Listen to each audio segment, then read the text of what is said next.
Hello friends, जय माता दी। कैसे हैं आप सब दोस्तों। प्रयागराज में कुंभ मेला चल रहा है, अर्ध कुंभ है और इलाहाबाद के इस कुंभ मेले में इस बार चर्चा बटोर रहे हैं किन्नर अखाड़ा। कुंभ के इतिहास में पहली बार ऐसा हुआ है कि मकर संक्रांति पर्व पर मंगलवार को महाकाल के उपासक किन्नरों ने अखाड़े के साथ शाही स्नान किया।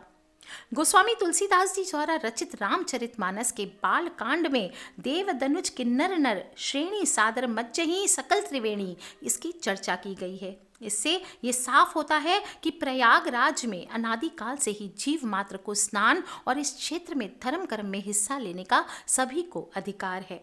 किन्नर संतों का मुख्य धारा में आना धर्म की पुनर्स्थापना के समान है और इस दिन जूना अखाड़े के साथ भव्य पेशवाई निकाली गई। रथ बग्घी सब पे सवार होकर के आचार्य महामंडलेश्वर लक्ष्मी नारायण त्रिपाठी और अन्य महामंडलेश्वर त्रिवेणी तट पहुंचे और मोक्ष की कामना के लिए संगम में डुबकी लगाई। साथ ही साथ भगवान सूर्य की उपासना की। अखाड़े के संत वैसे तो महाकाल के उपासक होते हैं, लेकिन कुछ संत अघोर साधना भी करते हैं और ये साधना आधी रात को होती है। लंबे समय तक समाज से दूर रहे किन्नर संत मुख्य धारा से जुड़ चुके हैं और किन्नर अखाड़े के आराध्य वैसे तो महाकाल हैं, लेकिन इस अखाड़े में बहुचारा माता की पूजा भी की जाती है, जो कि सामान्य पूजा नहीं है। किन्नरों के अधिकारों की लड़ाई लड़ने वाली लक्ष्मी नारायण त्रिपाठी की अगुवाई में अप्रैल 2016 के कुंभ के दौरान पहली बार किन्नर अखाड़ा सामने आया और धर्म के जरिए किन्नरों को मुख्य धारा से जोड़ने की बात कही गई। और कुंभ मेले में किन्नर अखाड़े की महामंडलेश्वर भवानीनाथ वाल्मीकि अपने आप में खास हैं। प्रयागराज में आई किन्नर अखाड़े की महामंडलेश्वर महाभवानीनाथ वाल्मीकि ने अपना जो दर्द बयान किया वो हैरान करने वाला है। उन्होंने बताया कि 2 साल पहले तक किन्नर अखाड़े की महामंडलेश्वर मां भवानीनाथ शबनम बेगम के नाम से चर्चित थी। वे दुनिया की एक ऐसी इकलौती साध्वी है जो मक्का मदीना की यात्रा करके चुकी है और हाजी है और उनके पास महामंडलेश्वर की उपाधि भी है। खूबसूरती किस तरह इंसान की दुश्मन बन जाती है, ये दर्द भी किन्नर अखाड़े की मां भवानी ने बताया। पेट पालने के लिए उन्होंने गलत काम भी किए। इसके बाद इस्लाम धर्म छोड़ा और हिंदू धर्म में आस्था दिखाते हुई महामंडलेश्वर बनी। उन्होंने साफ शब्दों में कहा है कि 13 साल की उम्र में घर छोड़ने के बाद उनकी खूबसूरती ही उनका दुश्मन बन गई। उन्होंने एक इंटरव्यू के दौरान बताया कि 11 वर्ष की उम्र में उनके साथ एक करीबी ने उनकी इज्जत भी लूटी और भवानी नाथ ने बताया कि 2010 में उन्होंने हिंदू धर्म छोड़कर इस्लाम कबूल कर लिया था। 5 साल बाद उन्होंने दोबारा हिंदू धर्म को अपनाया और 2016 में वे अखिल भारतीय हिंदू महासभा के किन्नर अखाड़े में धर्मगुरु बनी। स्वामी वासुदेवानंद सरस्वती ने पिछले साल 2017 में उन्हें महामंडलेश्वर की उपाधि दी। मां भवानीनाथ के 8 भाई बहन हैं। उनका जन्म दिल्ली में हुआ था और परिवार बेहद गरीब था। ऐसे में 2 वक्त का खाना भी मुश्किल से नसीब होता था। मां भवानीनाथ जब 10 साल की थी तो उन्हें पता चला कि वो किन्नर है और स्कूल से उनका नाम काट दिया गया। जब उन्हें पता चला कि वे किन्नर हैं तो वो सामान्य स्त्री पुरुष के बारे में कुछ भी नहीं समझती थी। समाज के लोग अन्य बच्चों की तरह उनसे पेश नहीं आते थे। ये बात उनको हमेशा परेशान करती थी। जब वो 13 साल की उम्र में घर छोड़ गई और किन्नर समाज में चली गई तो उनकी पहली गुरु नूरी बनी और उनके नामकरण के साथ भवानी का नया जीवन का अध्याय शुरू हुआ। दुनिया के लिए वो शबनम बन गई जो दिल्ली के कुलीन वर्ग के घरों के दरवाजे पर गाना गाने लगी और वे कहती हैं कि मेरे धर्म को लेकर अस्पष्टता विरोध की वजह बन गया। भवानी की जो गुरु थी नूरी, उन्होंने उन्हें इस्लाम अपनाने का आदेश दिया और उन्होंने इस्लाम को अपना लिया क्योंकि इससे वो किन्नर समाज का हिस्सा बन सकती थी और एक मुस्लिम के रूप में उन्होंने इस्लाम के हर सिद्धांत का पालन किया। रमज़ान के दौरान रोज़े रखे। 2012 में उन्होंने हज भी किया और बताती हैं कि वे बचपन से ही मां महाकाली की उपासक थी।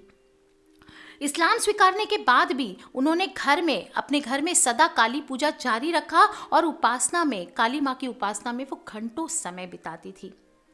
2014 में भवानी नाथ ने सुप्रीम कोर्ट में जाकर स्त्री पुरुष के अलावा जब थर्ड जेंडर को मान्यता दी गई, समाज में पहचान दी गई और जब उनको वैसे ही जीने का मौका मिल रहा था जिस रूप में उन्होंने जन्म लिया, तो साल 2014 में उन्होंने वापस अपना नाम और पहचान पुरानी स्वीकार कर ली।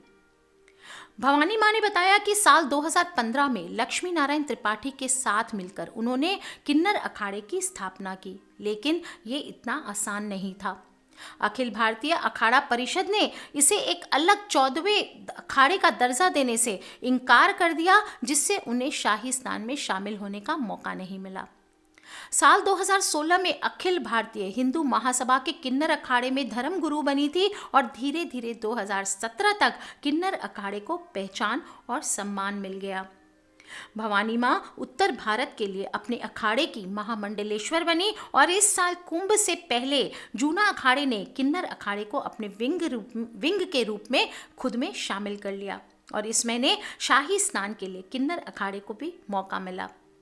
आप खुद उनकी बातें उनकी जुबानी सुन सकते हैं, आगे आप ज़रूर सुने। आज के लिए इतना ही। खिलखिलाते रहें, मुस्कुराते रहें। अपने सभी फ्रेंड्स, फैमिली, मम्मी पापा, भाई बहन, बच्चे, इन सभी से किन्नरों की ये जो दर्दनीय बातें हैं, जो दुख भरी कहानियां हैं, ये ज़रूर जानें ताकि इनको भी हम अपने समाज का, अपने जीवन का एक हिस्सा मान सकें, नॉर्मली एक हिस्सा मान सकें। और हमने जो किया, चाहे इनका मजाक बनाया या इनको भगवान के रूप में देखा, लेकिन आने वाला जनरेशन इनको अपनी बराबरी में देखे, समानता से देखे, ये बहुत बहुत इम्पॉर्टेंट हो जाता है। एक नॉर्मल संत की तरह हम इनको देखें और किन्नर ना समझ करके इनको आम एक थर्ड जेंडर एक्चुअल में समझें, ये बहुत इंपॉर्टेंट है इन सभी के लिए और आने वाले जनरेशन के लिए। आज के लिए इतना ही दोस्तों। खिलखिलाते रहें, मुस्कुराते रहें, सब्सक्राइब करके रखें ताकि आप और मैं आने वाले वीडियोस के थ्रू कनेक्टेड रह सकें। Love you all, take care. जय माता दी, बम बम भोलेनाथ की।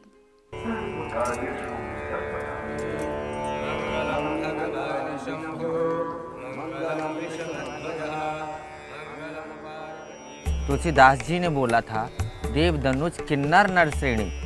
जब मैं 30 नंबर पे हमेशा थी, तो आज की मेरी विलुप्ति क्यों हो गई सनातन धर्म से? आपको पूजा का अधिकार है, आपको सम्मान का अधिकार, तो मेरे समाज को पूजा और सम्मान का अधिकार होना चाहिए।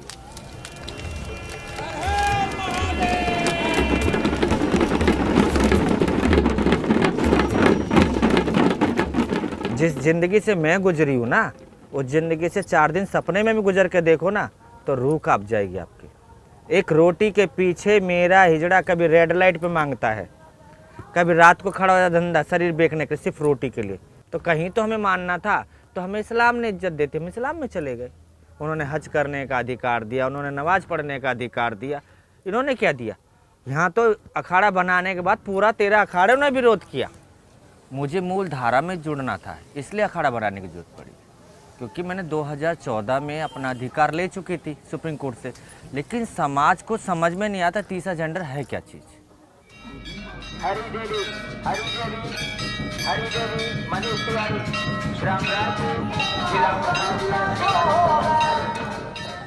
किन्नर अखाड़ा बनाने का ये सबसे बड़ा उत्तरदायित्व तो ये था कि जिस तरीके से किन्नरों का पतन सनातन धर्म से हुआ था और उसके बाद कभी किसी ने सूद नहीं ली कि किन्नरों को भी उनके धर्म में वापस स्थापित किया जाए।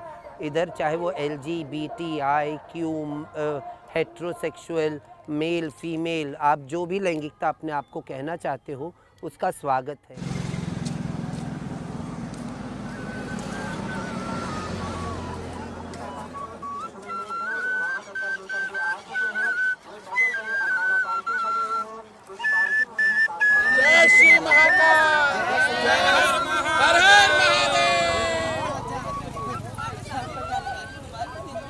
जब से सनातन धर्म से जुड़े हैं ना, जब से तो लोगों का देखने का नज़रिया थोड़ा बदल गया है। मुझे पढ़ाई में ही इतना दिक्कत हुआ, देन जॉब करते टाइम पे कितना दिक्कत होगा। बोलते थे वो छक्का गया, वो मामू गया, वो देखो मामू पढ़ रहा है। कॉमन पीपल एक्सेप्ट करेगा किन्नरों को, तो ही तो किन्नरों का फ्यूचर बढ़ेगा।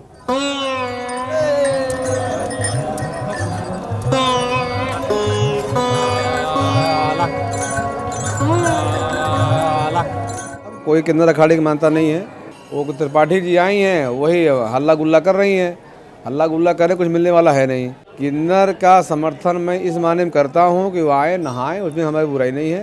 और किन्नरों को नहाना भी चाहिए, लेकिन संन्यास परंपरा में किन्नर को संन्यास लेने का अधिकार नहीं है। अगर आपको न्याय लेना है तो घर में बैठ के आपको न्याय नहीं मिलेगा। मुझे औरत नहीं बनना, मुझे आदमी नहीं बनना, मालिक हिजड़ा ही बना के रखे।